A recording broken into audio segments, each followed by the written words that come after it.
Hi guys! So gagawa tayo ngayon ng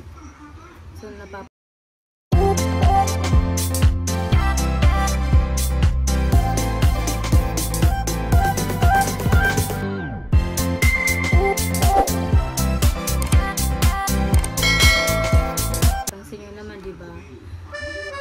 Mango Graham, kaso nga lang tinamad version. Ayan. So, pinagsama-sama ko lang yung mga ingredients. Ito.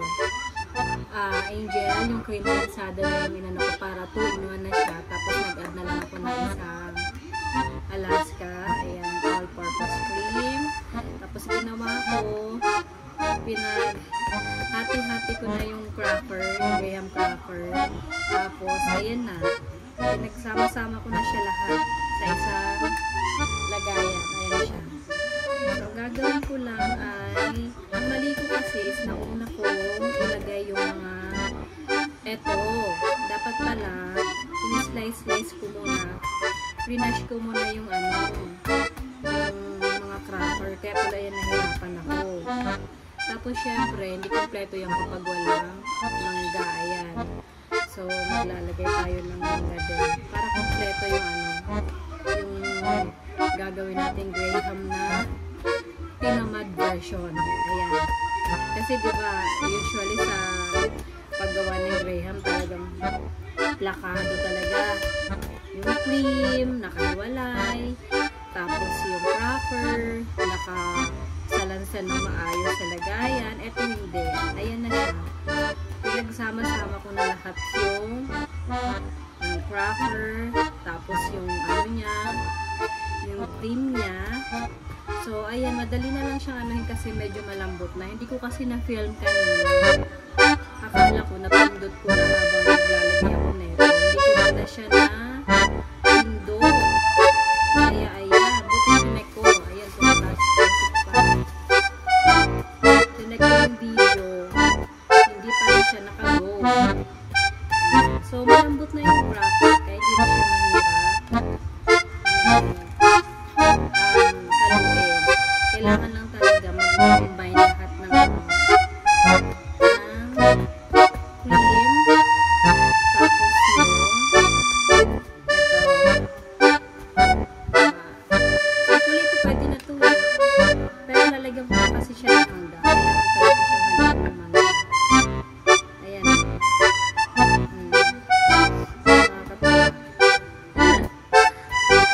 Napanood ko lang dito sa isang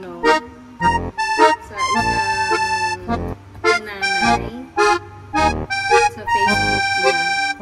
Gusto niyang kumain ng gusto niyang kumain ng mango graham, kaso nga lang gusto niya yung mabilisan. Kaya ginawa niya ito, mango graham tinamad version. Kasi tamad niya naman talaga. Wala nang arte-arte.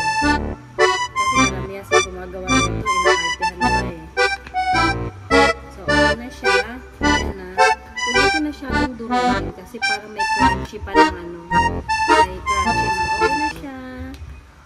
Okay guys, diba? Graham tinamad version. So, lalagyan na natin siya ngayon ng mangga. Diba yan? Tugo. Ayun. Lakas-lakas. Copyright tayo. So, yun, hindi ko kompleto kapag walang mangga.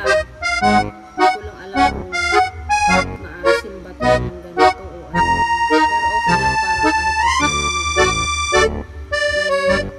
may sipa. May sipa ng asin. Ayan siya guys. Kailangan natin kasi ito ng mangga. Kaso magtitira ko na kasi ilagay ko siya sa bahay.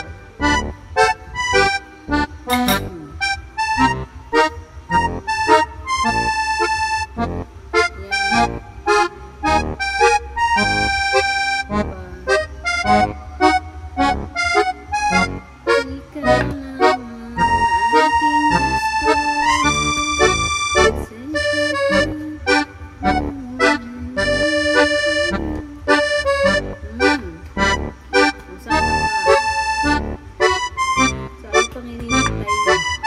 Gumawa na rin kayo ng Graham na pamabilisan.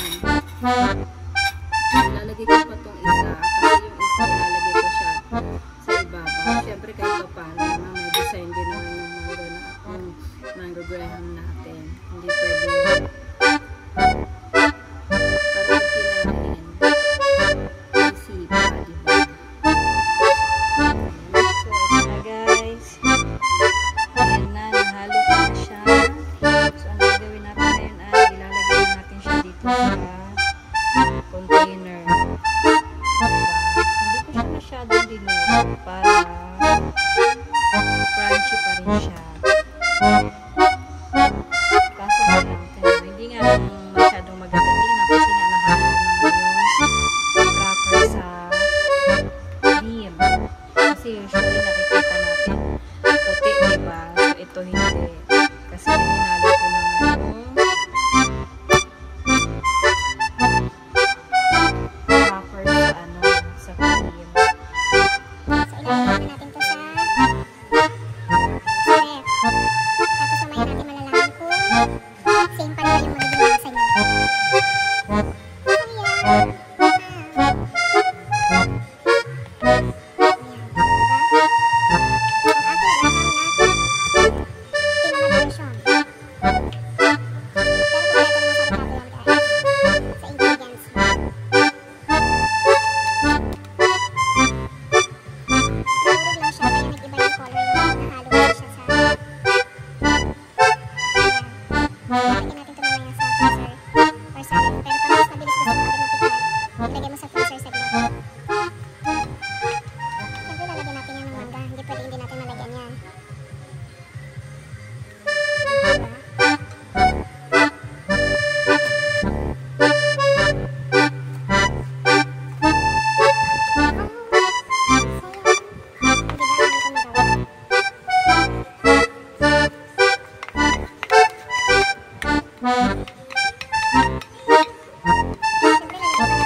Dalawang mangga lang binili ko kasi ang mahal ng mangga.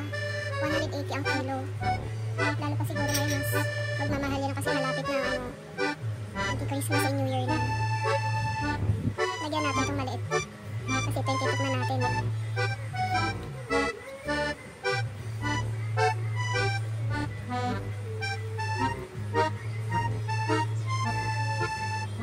Ayan, tapos na.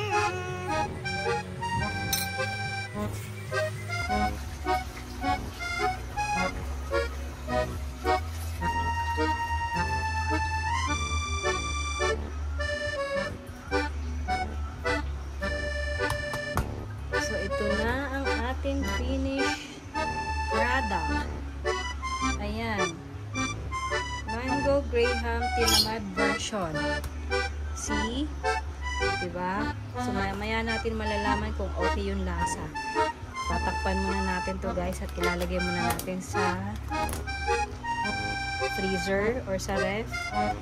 Sa freezer itong maliit, ilalagay ko para mas malaman natin kung okay ang lasa para mabilis siya lumamig. Ayan, ang cute! balikan ko kayo guys mamaya. Titikman natin to kung ano yung lasa neto. So, ito na.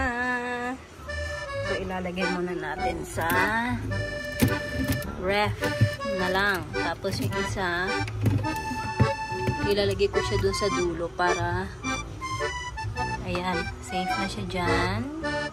Tapos yung isa naman ay itong maliit. So, ilalagay natin sa freezer para mas mabilis siya lumamig. Ilagay natin siya dito. So, meron pa ako dito. Hindi ko pa nauubos na. Ayan, dito na lang natin siya ilagay guys para mas mabilis. Para matikman agad natin mamaya. So, ito na nga mga mi. Tikman na natin ang ating ginawang. O, ayan, diba? So, tumigas na siya. Ang ating mango graham tinamad version. Ayan. See? Look. Hindi ko masyadong ayan o. See, kita nyo? Titikman natin kung kumusta naman yung lasa niya. So, ayan. Ang ating sarap. Tingnan yan guys. Ang pinagkaiba lang dito kasi hinalo mo yung biscuit na sa cream kaya parang nag-iba yung color pero yung lasa ganun pa rin. Mango graham pa rin naman. Hindi siya matamis. Sakto lang. Kasi instead na condensed na puro yung ilagay ko, yung cream densada yung nilagay ko, yung Angel. Matamis siya. Ganun, may ano pa din, may sipa pa rin ang tamis, pero hindi siya ganun katamis. Sakto lang. Kaya ako ayoko talaga sa matatamis.